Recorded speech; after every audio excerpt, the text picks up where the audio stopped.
Hello guys welcome back to my YouTube channel Odisha e learning को आपण मानक स्वागत करुच्ची। तो आपण मैंने जानते ओ ट्रिपल सी कंडक्ट कर जो फॉरेस्ट गार्ड फॉरेस्टर और लाइफ स्टॉक बहुत पूर्व आवेदन करते तार रिटन टेस्ट बहुत विलंब पर आज खुशी खबर आसी देखिपे 23/3/2024 एक नोटिस आसी। नोटिस आपण मानक केबे रिटन टेस्ट हम तार मेंशन करा जायछि।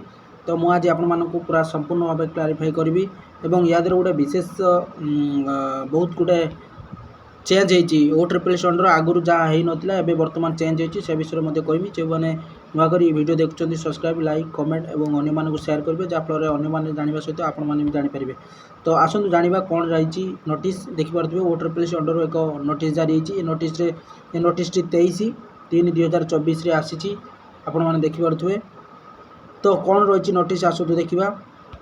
नोटिस रही जो आपंकर forest guard forester live inspector requirement बाहर तार रिटन टेस्ट विषय या मेंशन करा जायछि। किंतु गोटे रही कौन ना आगुरी आपण मैंने मैनुअली देउथबे बा ओएमपीआर देउथबे किंतु वर्तमान आपणकर सीबीटी रे कन्वर्ट होईछि। आपण कंप्यूटर बेसिस रे एग्जाम टी देबे।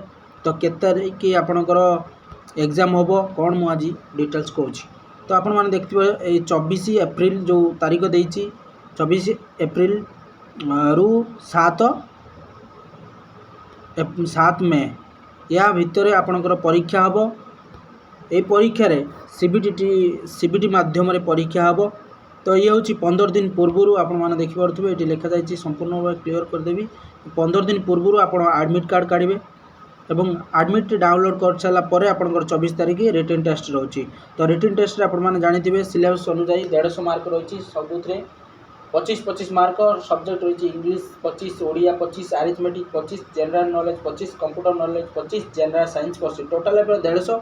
तो आपंकर ये जानते ये जेहेतु 10th लेवल पोस्ट रही बहुत इजी क्वेश्चन आसो बोली आशा करूँ।